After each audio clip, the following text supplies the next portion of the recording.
ipapakita ko sa inyo. Ayan. Itong puno na ito ay ano na, sobrang matanda na. Ewan ko kung ilang years na itong puno na ito, oh. Ayan, oh. Sobrang tanda. Tignan nyo yung ano niya, yung kahoy niya, oh. Nababali na doon, oh. Ayan, oh, nababali. Kawawa naman to. Ayan. Wala sigurong pagmamay-ari nito. Kasi nasa, ano siya eh, nasa kalsada naman. Kaya dito, oh, nasa kalsada lang siya. Pero, alam nyo ba itong puno na ito ay ang daming bunga. Tignan natin yung mga bunga niya.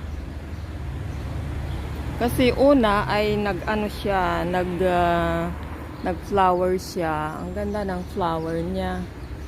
Papakita ko yung flower niya. Pero wala nang flower, nag-ano na siya kasi una mag-flower tapos mawawala yung flower niya. Tapos mag-ano na, mamumunga na siya. Ito, oh, yan, oh. Kita nyo? Kita nyo ba yung bunga niya? Yan. Ang dami kayang bunga nito. Kahit matanda na. Pero walang nag-aalaga. Parang nasisira din. Walang nangunguha. Ayan yung bunga niya. Oh. Pag nakita nyo talaga sa personal, ang daming bunga. Ayan.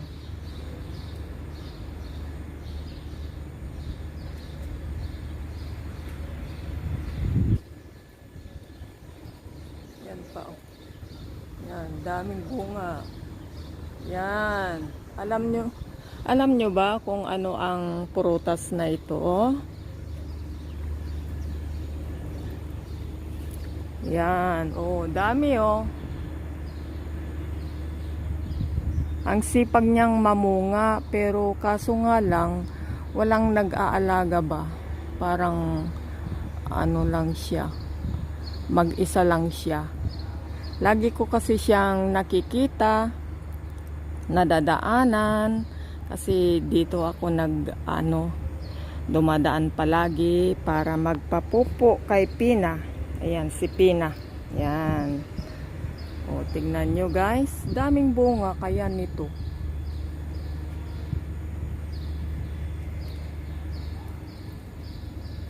O, tignan nyo, daming bunga, oh.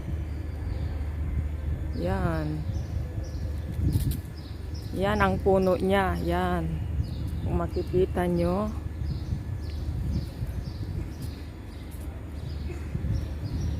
Yan ang puno. Malaki siya. Matangkad. Pero ewan ko ba, parang ano, walang nangunguha dito.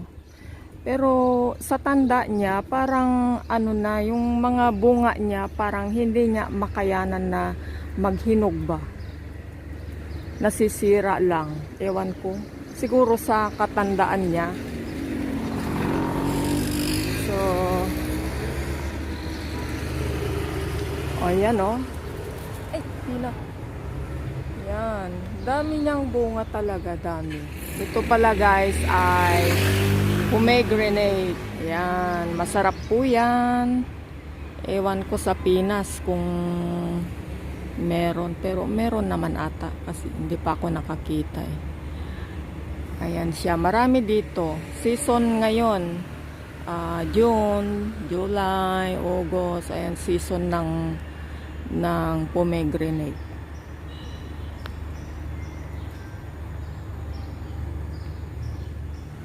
Ayan guys, yung flower niya. Yan. Ganyan ang flower niya. Pagkaganda-ganda.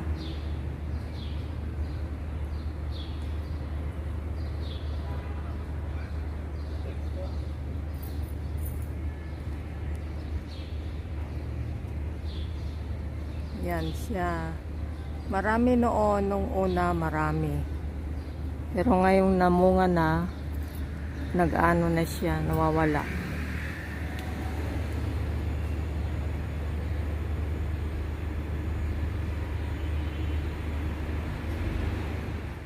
So hanggang dito na lamang guys. Maraming salamat sa panonood. And have a nice day to everyone. Bye bye.